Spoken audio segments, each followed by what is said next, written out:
আসসালামু আলাইকুম, কেমন আছেন সবাই? আশা করি সবাই ভালো আছেন। যে যেখান থেকে এই ভিডিওটি দেখছেন সবাইকে শুভেচ্ছা জানাচ্ছি। আজকের ভিডিওতে জানিয়ে দেব কুয়েতের সর্বশেষ খবর। প্রথমে জানিয়ে দিচ্ছি কুয়েতস্থ বাংলাদেশ দূতাবাসের আপডেট। কুয়েতস্থ বাংলাদেশ দূতাবাসে প্রবাসী বাংলাদেশিদের বানাতে দেয়া বেশ কিছু এমআরপি পাসপোর্ট এবং ই পাসপোর্ট বিতরণের জন্য তৈরি হয়ে রয়েছে।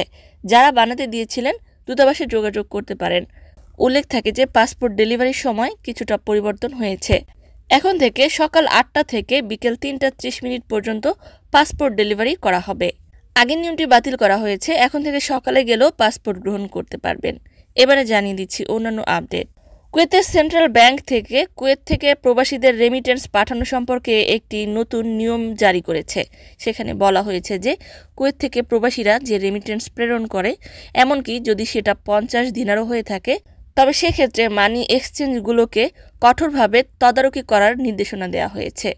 কারণ হিসেবে উল্লেখ করে বলা হয়েছে যে মানি লন্ডারিং বিরোধী এবং সন্ত্রাসবাদ অর্থায়নের মানদণ্ডের তত্ত্বাবধান বাড়ানোর জন্য কঠোর ব্যবস্থা গ্রহণ করেছে সেন্ট্রাল ব্যাংক।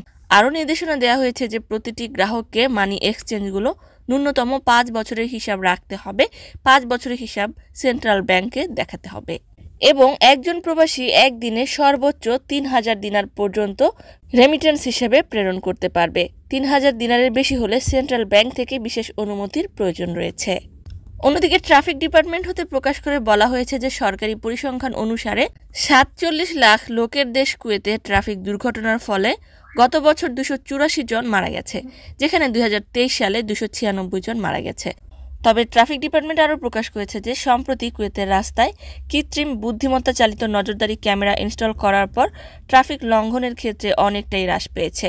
তথ্য অনুসারে ২০২৩ সালের একই মাসের তুলনায় ডিসেম্বরে ট্রাফিক লঙ্ঘনের সংখ্যা ২৫% হ্রাস পেয়েছে। এটি ক্যামেরার কার্যকারিতা এবং স্বরাষ্ট্র মন্ত্রণালয় যে প্রতিবন্ধকতা চেয়েছে তার কৃতিত্ব নিশ্চিত করেছে। মাত্র ২০ দিনে এই ধরনের ৪০,০০০ লঙ্ঘন রেকর্ড করা হয়েছে। এছাড়াও আরও বলা হয়েছে যে আসন্ন এপ্রিল মাসে ট্রাফিক জরিমানার নতুন নিয়মটিও চালু করতে যাচ্ছে। অন্যদিকে স্বরাষ্ট্র মন্ত্রণালয় সূত্র প্রকাশ করেছে যে কুয়েতের কোস্ট গার্ড কর্তৃপক্ষ সাগর পথে একজন প্রবাসী প্রায় ৫০ কেজি মাদক নিয়ে কুয়েতে প্রবেশের সময় কর্তৃপক্ষের হাতে আটক হয়েছে।